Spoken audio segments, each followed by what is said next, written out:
আসসালামু আলাইকুম ভিউয়ার্স। গত ভিডিওতে একটি বিডি জবসের আইডি কিভাবে আপনারা এ টু জেড সাজাবেন সে বিষয়ে আমি ভিডিওতে আপনাদের দেখিয়ে দিয়েছিলাম।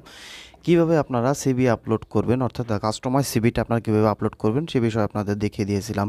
আপনাদের পোর্টফোলিও কিভাবে আপনাদের বিডি জবসে আপলোড করবেন এবং সাজাবেন সে ব্যাপারেও দিয়ে দিয়েছিলাম, এবং কোন সিভিগুলো বর্তমানে গ্রহণযোগ্যতা বেশি সেই সিভিগুলোর প্যাটার্ন কিভাবে হবে এবং কিভাবে আপনারা করবেন সেই বিষয় নিয়ে আলাদা আলাদা করে ভিডিও আপনাদের দেখিয়ে দিয়েছিলাম।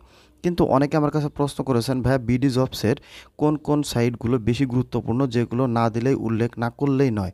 দেখুন, এর মধ্যে এখানে পার্সোনাল ডিটেলস প্রথমেই আসে। এখানে আপনার ফটো তো আপলোড দিতেই হবে এবং আপনার নাম। এখানে পার্সোনাল ডিটেলস যেটা আছে, এখানে দেখুন আপনার নাম, আপনার ইমেল, দেন আপনার বাবার নাম, মায়ের নাম, আপনার ব্লাড গ্রুপ, এখানে এ টু জেড আপনার পার্সোনাল যা কিছু আছে সব কিছু এখানে শো করবে। সো এটা আপনার খুব গুরুত্বপূর্ণ, এটা আপনার এখানে উল্লেখ করতেই হবে। এরপর আসি দ্বিতীয়, কন্ট্যাক্ট ডিটেলস। কন্ট্যাক্ট ডিটেলসে এখানে আপনার প্রেজেন্ট অ্যাড্রেস, পার্মানেন্ট অ্যাড্রেস, আপনার ফোন নাম্বার এবং আপনার ইমেইল, এই চারটা বিষয় এখানে উল্লেখ থাকবে। অর্থাৎ যখন আপনার বিডি জবসে আপনি যখন একটা সিভি আপলোড করবেন বা সাবমিট করবেন, আপনার এখানে কন্ট্যাক্টটা দেখেই তারা আপনাকে দেখা যাবে যে ইন্টারভিউর জন্য ডাকবে।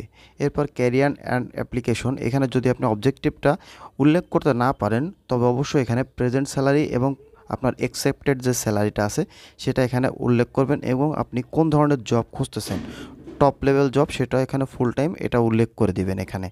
কেননা এই জিনিসটা এখানে খুবই গুরুত্বপূর্ণ।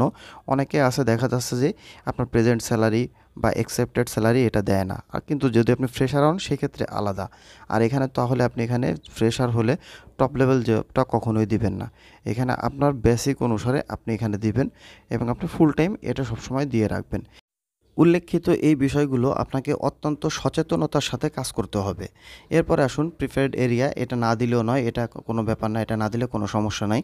তারপরে আদার রিলেটেড, এটা যেটা আছে এটা আপনার না দিলেও সমস্যা নাই, কেননা আদার রিলেভেন্ট ইনফরমেশন এটা কেউই দেয় না। এরপরে আসুন একাডেমিক কোয়ালিফিকেশন, এটা হচ্ছে মোস্ট ইম্পর্ট্যান্ট একটা সাইট। যদি আপনার পার্সোনাল আপনার সব কিছুর ডিটেলসের পরে কোনো কিছু থেকে থাকে সেটা হচ্ছে আপনার একাডেমিক কোয়ালিফিকেশন। এটা দেখেই আপনার হচ্ছে চাকরি দেবে। এখানে আপনার ভার্সিটি, কলেজ, আপনার সিজিপিএ সব কিছু এখানে আপনি সুন্দর করে উল্লেখ করে রাখবেন।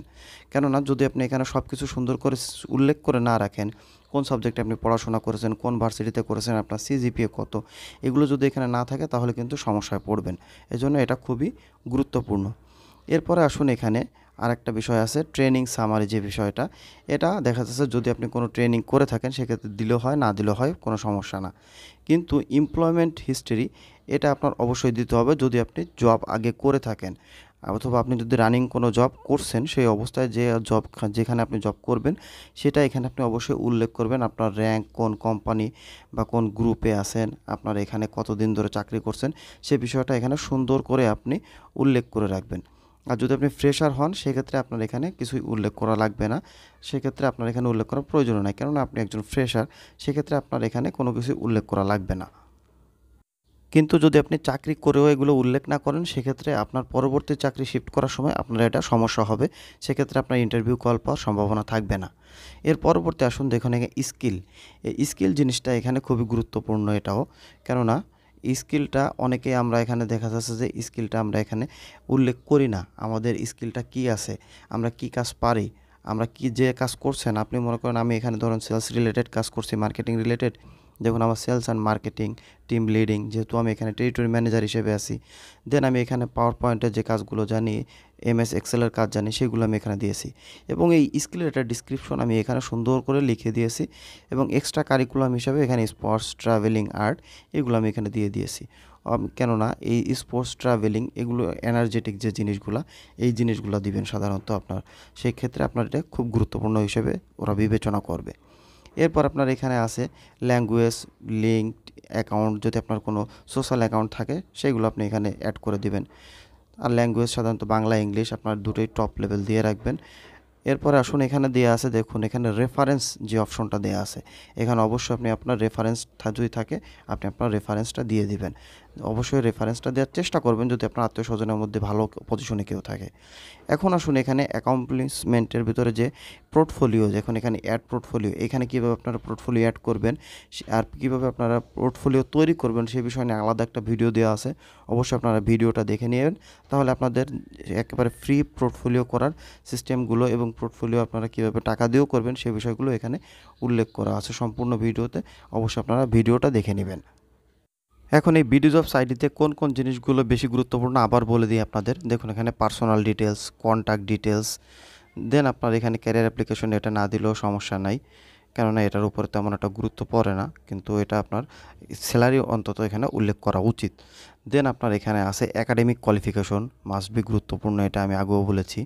দেন আপনার এখানে এমপ্লয়মেন্ট হিস্টোরি, দেন আপনার এখানে নিচে স্কিল, এই যে স্কিলের যাবতীয় ডিটেলসগুলো আপনারা কীভাবে সাজাবেন সেটা আপনাদের কেবল আমি দেখিয়ে দিলাম। এই জিনিসগুলো হচ্ছে এখানে মোস্ট গুরুত্বপূর্ণ। আর এখানে সবুজ যে টাইকন দেখা যাচ্ছে, দেখুন এখানে আপনারা গিয়ে আপনাদের সিভিটা সম্পূর্ণভাবে দেখতে পারবেন। আর এখানে অ্যাকমপ্লিশমেন্টের ভিতরে কীভাবে আপনারা পোর্টফোলিও সাজাবেন সে ব্যাপারটা আমি বলে দিলাম, এবং এটা নিয়ে আলাদা একটা ভিডিও দেওয়া আছে। অবশ্যই আপনাদের পোর্টফোলিও তৈরি করে আপনাদের পোর্টফোলিওটা উল্লেখ করে দেবেন। সেক্ষেত্রে আপনাদের চাকরির সিভি জমা দেবেন যখন, বা আপনাদের এখানে বিডি জবস থেকে আপনারা অ্যাপ্লাই করবেন, সেক্ষেত্রে আপনাদের চাকরির গ্রহণযোগ্যতা বাড়বে। দেখা যাবে যে 10 জনের ভিতরে আপনাকে সিলেক্ট করতে হলে আপনাকেও সিলেক্ট করবে। আর এখন দেখুন কাস্টমাইজ সিভিতে এই অপশনটায় গিয়ে আপনারা অবশ্যই এখানে আপলোড যে অপশনটা আছে, এখানে আপনাদের সফট কপিটা আপনারা আপলোড করে নেবেন। আর সিভিটা কীভাবে কী তৈরি করবেন সে বিষয়ে একটা আলাদা ভিডিও দেওয়া আছে, যেভাবে সিভি তৈরি করলে আপনাদের দেখা যাচ্ছে ইন্টারভিউর জন্য কল করবে। আশা করি ভিডিওটি ভালো লেগেছে। যদি ভিডিওটি ভালো লাগে তাহলে লাইক, কমেন্ট, শেয়ার এবং সাবস্ক্রাইব করে সকলে আমাদের পাশে থাকবেন। ধন্যবাদ সকলকে। আল্লাহ হাফেজ।